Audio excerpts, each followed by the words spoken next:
ભારતમાં એવા ઘણા મંદિરો રહસ્યો લઈને બેઠા છે.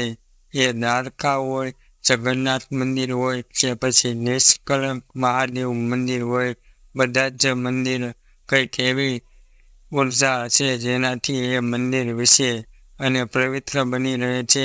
આજે એક એવા જ પ્રાચીન શિવાલયની વિશે જાણવાનું છે કે જેને નિષ્કલંક મહાદેવ તરીકે ઓળખવામાં આવે છે. ભાવનગરના દરિયા કાંઠે આવેલા નિષ્કલંક મહાદેવ મંદિર સાથે લાંબો અને ભવ્ય ઇતિહાસ જોડાયેલો છે.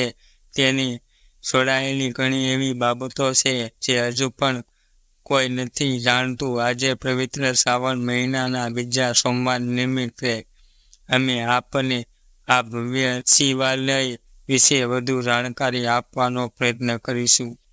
સ્થાનિક રહેવાસી રાજદીપભાઈ દેસાઈભાઈ ઓફ ઇન્ડિયાને જણાવ્યું હતું કે નિષ્કલંક મહાદેવ શિવાલય ભાવનગર જિલ્લાના કોડિયા ગામથી લગભગ 3 કિલોમીટર અરબ સમુદ્રમાં આવેલું છે.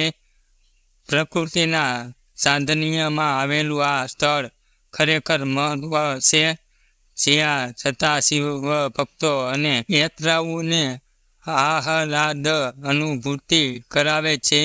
આવું નહીં રમણીય સ્થળ મને અત્યંત શાંતિ પ્રદાન કરે છે. સકારાત્મક ઉર્જા એવી કે નિષ્કલંક મહાદેવના સાનિધ્યમાં જતા દુનિયાની બધી જ ગફલતો દૂર થાય છે અને પરમ શાંતિનો અનુભવ થાય છે. બે ઘડી એવું લાગે કે કોઈ અલગ આયામમાં પહોંચી ગયા છીએ. આવા સ્થળને ઉજાગર કરવું પ્રત્યેક શિવભક્ત અને સ્થાનિકનું પરમ કર્તવ્ય છે. આવા જ વિડીયો જોવા માટે મિત્રો મારી ચેનલને સબસ્ક્રાઈબ કરો, લાઈક કરો અને શેર કરો. અને આવા જ બધા તમને વિડીયો જોવા મળશે. આપણા ગુજરાતની સોરઠની ધરતીના ઇતિહાસ ઉજળા છે. તો જય માતા.